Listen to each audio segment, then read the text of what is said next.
Hey, everybody, welcome to EduMatch. So follow along with us at podcast.edumatch.org/tweet talk.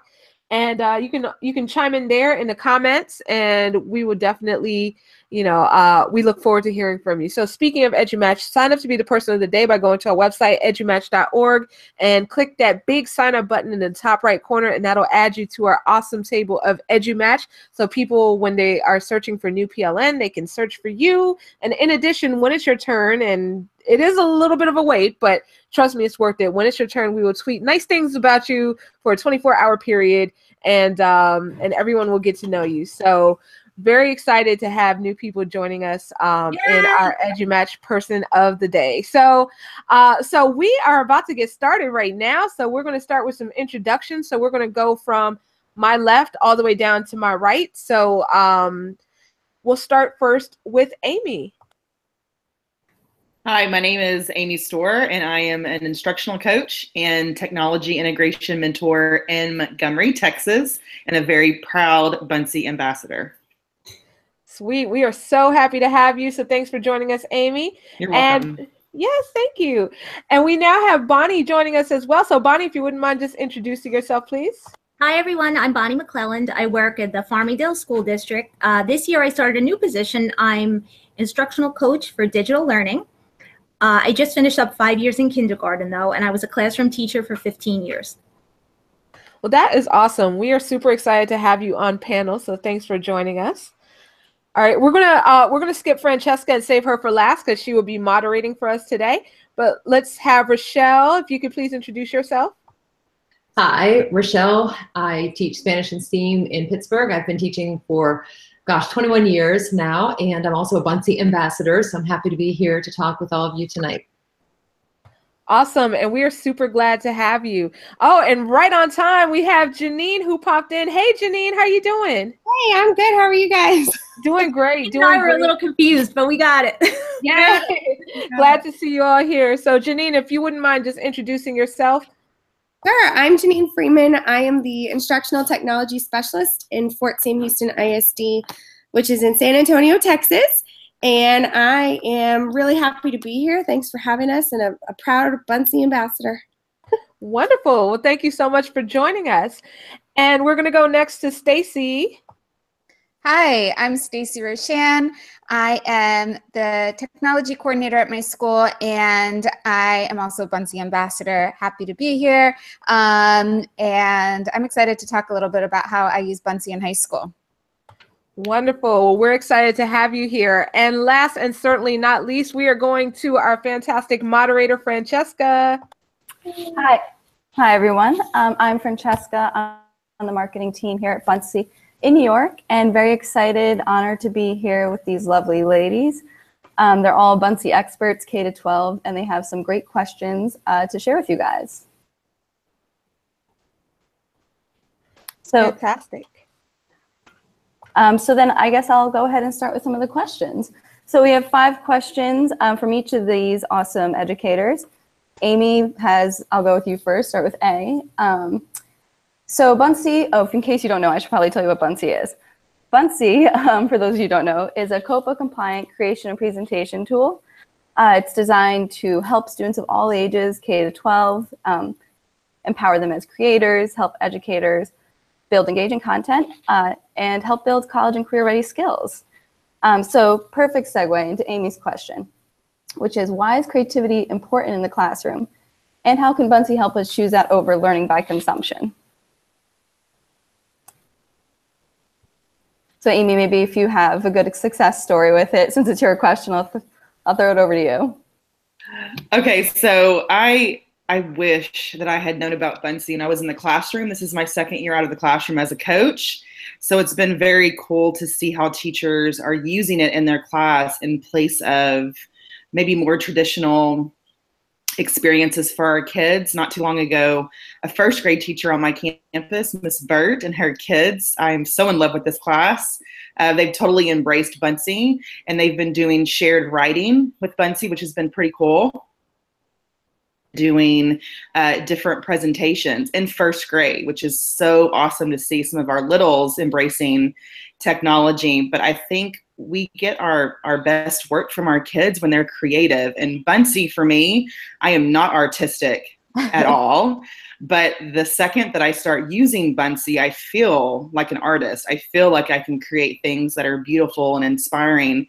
And that's what Buncee's been doing for our kids on our campus and kids all over, even adults. Yeah, I was going to say, I wouldn't say you're not creative from seeing your Buncees, but whatever you say. Yeah, I know Bonnie, your kindergartners, even from when you were a kindergarten teacher, their creations were awesome.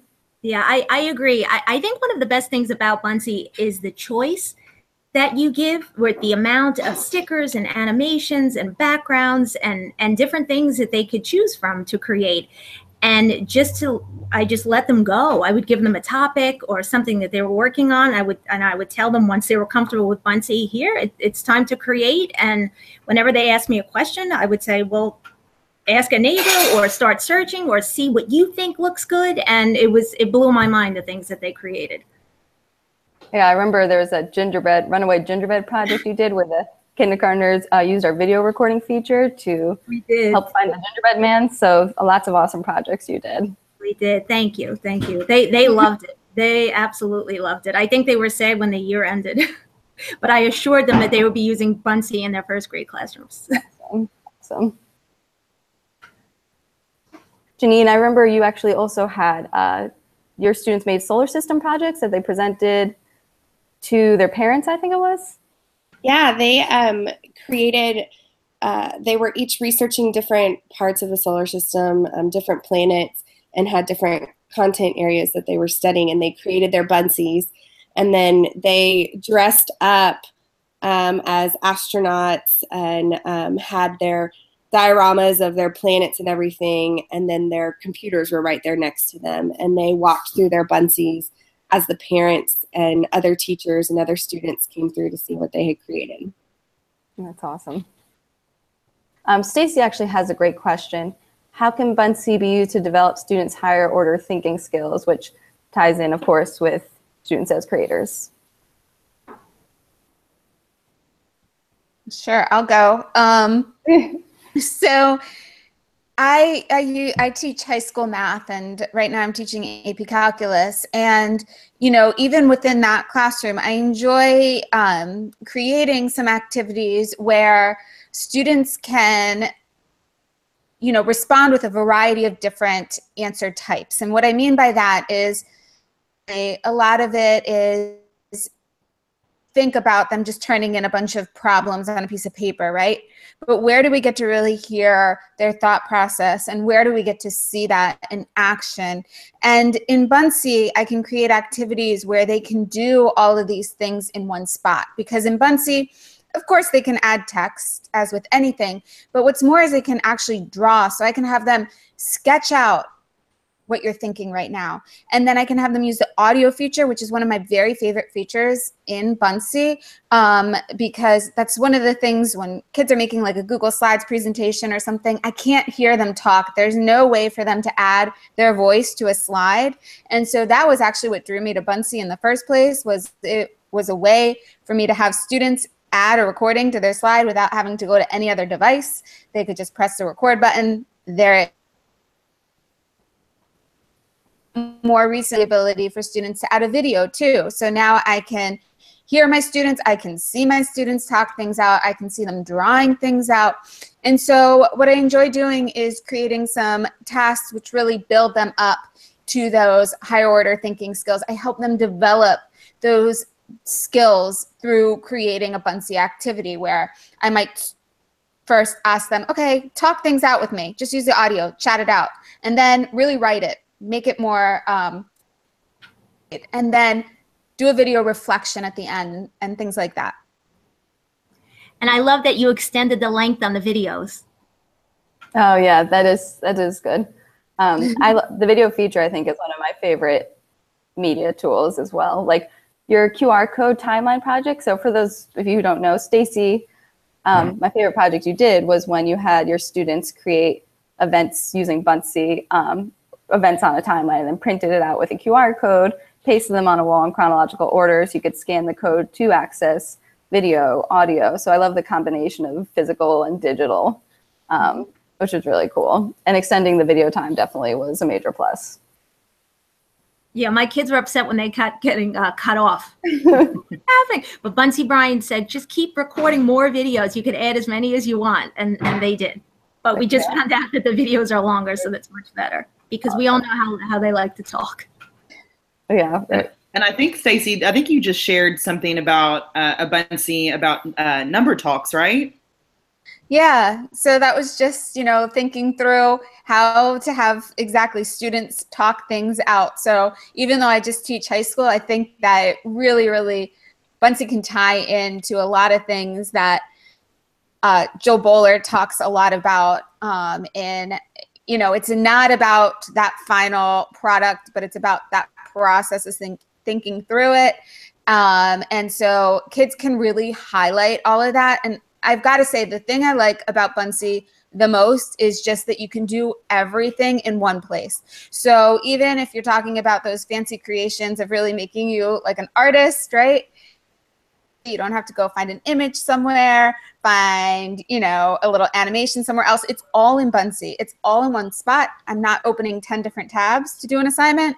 I do it all in one place. I always say it's like a one-stop shop. Exactly. And also from a digital citizenship standpoint, it's great.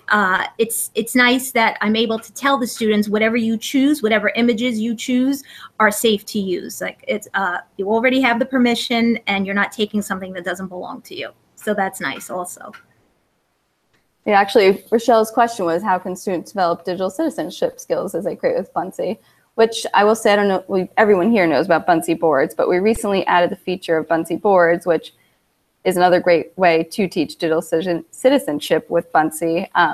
Basically, you can collect all your students' work in one spot, and then they can comment on each other's work. So it's a great way to prompt to teach how to appropriately comment, how to react, positive digital footprint. But I should pass it over to you guys. How have you used Buncee, or what are ways you could see to use Buncee to develop DigCit skills? I'll go with that one. I guess this was kind of my question, right? There you go. Pass it over to you. Pass the baton. I mean, like everybody's been saying, I mean, it is the one-stop shop, and it's nice that it doesn't matter what age the learner is. I mean, the younger students, and I teach high school, and I mean, there's something there for everyone. Even for myself, I've told the students, I said, I made my parents like birthday cards with Buncee. I said, I'm 46 years old. I said, I am not ashamed to say that. It's like, how much more authentic can you get with what the choices are, and the fact that you can find like the bottle flipping and the dabbing dancers and the fidget spinners and everything in there, whatever ties into the students' needs. But the fact that it provides it all in that safe space for them to interact in, and they can pull the videos in. And one thing that I created, and it was just kind of like on a whim, was a lesson on digital citizenship. And I pulled in like different steps all in one slide, and I found a video of Mary Allison Curran and put that in there and embedded it in some of the background images with like digital footprint and some other things that you could find. But it was a good way to introduce students to it, and then to show them like, you can just do everything within here and it's protected. But like you mentioned too with the Buncee boards, opening them up to that other conversation, learning to respect the work of other people, like that's part of the process too. And I think it just learning to interact in that space and acknowledging the work that other people did, and then starting to develop their online presence. I mean, it can start with these young kids with Buncee, and then you just build from there. Yeah, we have definitely seen some great projects with Buncee boards, having the classroom or the peers or students comment on each other's work. One cool project I saw was from another Buncee ambassador, Carrie, who had her students create DigCit superheroes.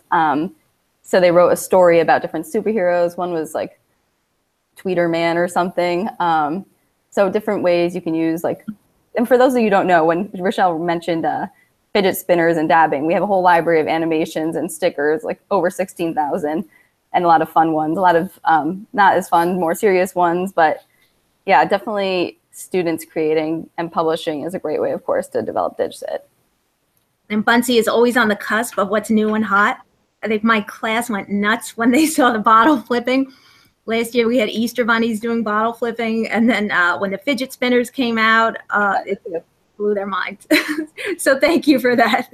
You're welcome. Yeah, we have a great graphic design team, and even if someone needs a particular animal for a project, we make a sticker right away. So yeah. Yes, I can attest to before, that. yeah. When we did animal research projects, you all said on the team, they said if the students have any animals that they need, let us know. We put it on there. I did a project recently with 6th grade. They were studying Mesopotamia. And I just gave a shout that we need some Mesopotamia images, and you sent over some maps and different monuments and things. And the class was really excited that, like you said, they didn't have to go outside to search on Google. It was right there in the Buncee library. Yeah, we definitely have a lot of stickers, animation. So I'm actually gonna, Bonnie, now that you're from kindergarten and now you're overall different types of grades, what's the difference, would you say, with, kindergartners using Buncee versus 5th graders? Is it just as easy for them, or how do they take to it versus the kindergartners? Right. Well, I think as far as creation, they could go as creative as they want at their particular level. For the younger ones, when we use the Chromebooks, I use the voice to text tool, which was great. I enabled the microphone, and I remember that, and the kids absolutely loved that, because they had a rough time with searching for images and spelling, and it was hard for me to pop around from Chromebook to Chromebook. So when I enabled that voice to text typing, and they were able to say taco, and a bunch of taco pictures came up, it was the great. One little boy came up to me and hugged me, and he's like, "Miss Mcclelland, you're the best." I said, "No, it's not me. You did it." So when they had that power, when they found they could design on their own without me, it just made it that much better. And for the older kids, I think the same thing, even though they can spell and they could search things, they could dig in even deeper and add videos that are on there just to showcase their learning a little more in depth. But with all grades, it's the choice that makes it so much better, because they have those options and they're able to pick and choose the best way that will show the evidence of what they learned at the best way they know how. Yeah, Amy, you just recently tweeted a couple of days ago a quote from a student. "I can't stop making Buncees. I have like a million." What was that, a 1st grader that said that? It was, yes. At our I'm at the newest elementary campus in Montgomery, and every teacher has a Buncee account and student accounts. And so I've been working since school started with classrooms as a coach, and I go in and I do a real quick demo, and for the most part, I leave a lot of time for the kids to play, because that's the best way to learn about Buncee, is just to get your hands dirty with Buncee. And so this class in particular, they're just great. Every time they see me, I don't have kids as a coach anymore. So when I have kids that just come up to me and are excited about working with me, it makes me very happy. But this is the class where the little girl made that turkey song that I shared on our Slack channel. And this little girl just came up to me and said, "Hey, we're going to the office to go deliver our letters to Santa." And then we started talking, and she said, I can't stop using Buncee. I just want to keep using Buncee. I have like a million. Like, "You do?" She's like, "Yes." She's got a lot of badges. Did she ask? She has a lot of badges. So, for those who are watching who don't know, when you make Buncees, or if you respond to your peers' Buncees, respond to assignments that are sent through Buncee, you get badges.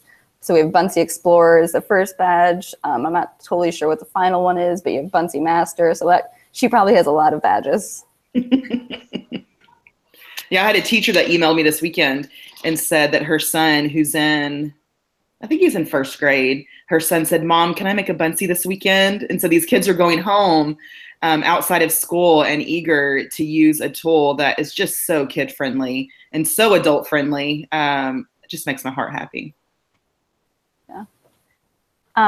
Yeah, definitely Buncee in the hands of students, as you can all attest to, is what they create is absolutely awesome.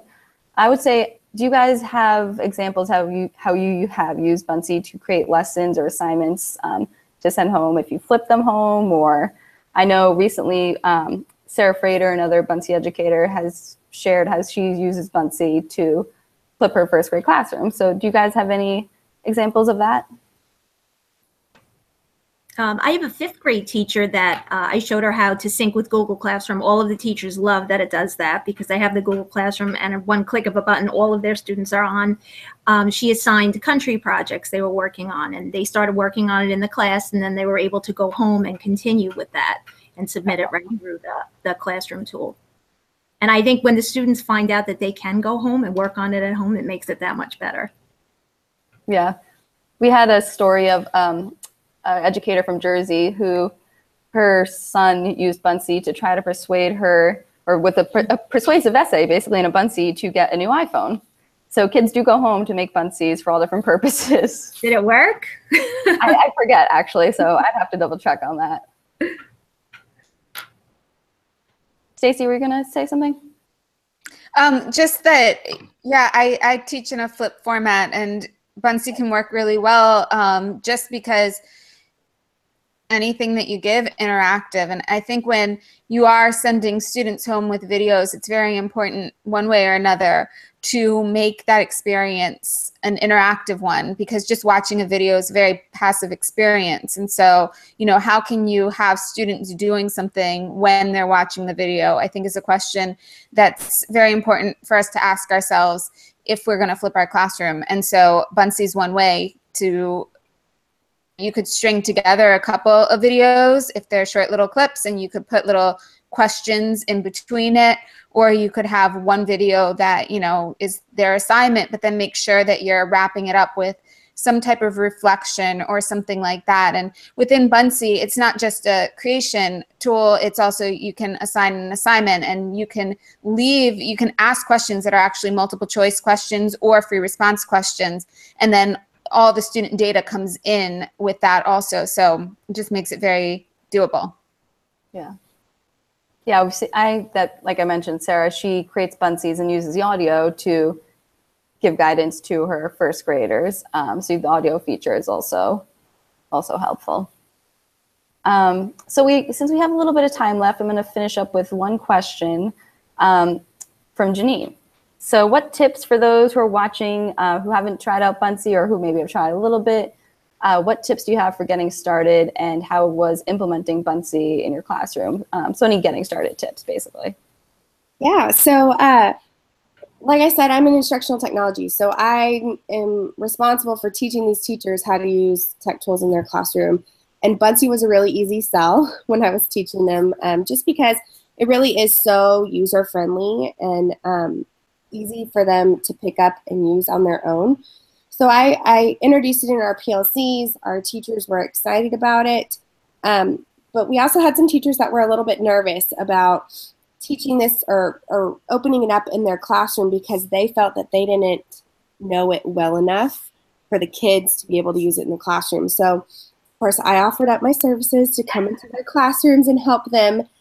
And I walked into the classroom, and the teacher was like ready to take notes and figure out how to do everything. And I showed the kids how to log in. And my biggest piece of advice for you with any tool or anything that you're going to put in front of a student's hands is to let them play with it. And the teachers were shocked that I was not showing them each and every aspect of Buncee and how it all works. And I just gave them a topic like animals. And I said, pick your favorite animal. And Miss so-and-so, your teacher, has no idea how to use Buncee. So I need for you guys to find out everything you can about it and show her what you know. And they got on and played. They were teaching me things that I didn't know about Buncee. They were teaching her things.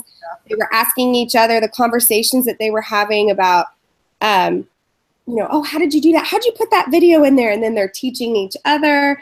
And then we had them share what they had found and discovered. And that's my best advice, is to give them the opportunity, give them the time to really play and learn it on their own, because they can, because it is so user-friendly, because they can search in there so easily and find videos and pictures and animations. They were adding all kinds of stuff to their Buncees.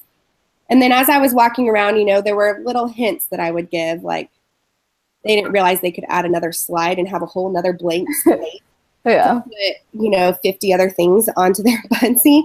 So when I showed them that, they were so excited. They were adding more slides.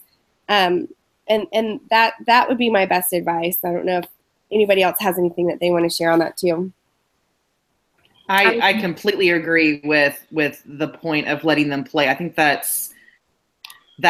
goes towards students and any new tool that they are working with, and even teachers, any new tool they're working with. The best PD for that is just to play with it and just to experience it, versus just listening to Miss Storr talk about it and how much I love it. I want you to love it, so I want you to play around with it. But that's been the biggest, I guess, selling point for Buncee on my campus is getting the kids into Buncee and letting them play around with it.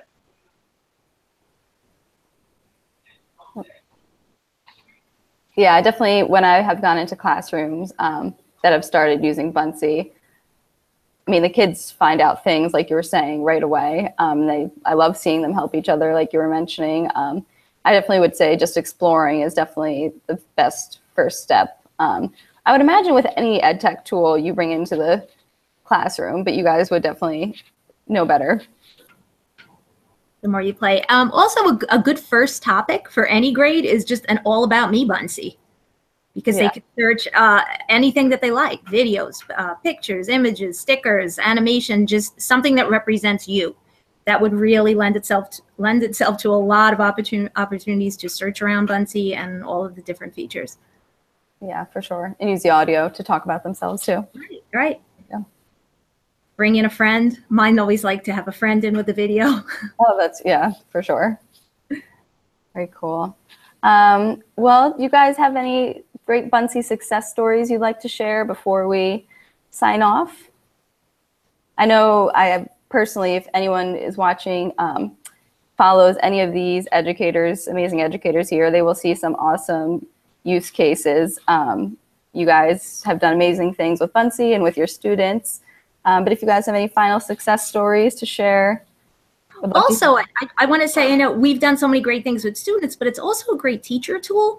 I've used it on numerous occasions to create little flyers and post them on Twitter for a Mother's Day tea or the kindergarten graduation or different things that were coming up. Instead of sending home a paper flyer, just make a fancy little Buncee and post it on Twitter, and it catches the eye. And I always got so many more responses that way than if I sent home a piece of paper. Yeah, and definitely, newsletters. So right. Parent newsletters, the audio made me think of that. Recently we had an educator who had her students record into her parent newsletter. So definitely more parents started tuning in and listening because they got to hear their child record what was going on in the classroom. So yeah, definitely creating for promoting events, what's going on in the classroom, anything going on at school, PD. So if you want to create a presentation to share with teachers, create lessons, it's definitely not just a student creation tool, it's a anyone creation tool. Right. For sure. Well, I guess those are all the questions we have. But definitely whoever's watching, follow all these lovely ladies. They have some awesome Buncee tips to share on Twitter, and follow Buncee as well. We are always sharing what people are doing with the tool.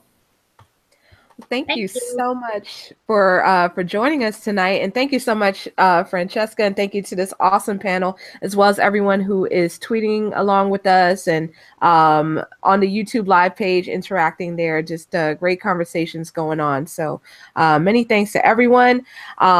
Tune in this week. We have a few more episodes coming your way. Tomorrow night, 7:30, we will be talking with Dan Kreines.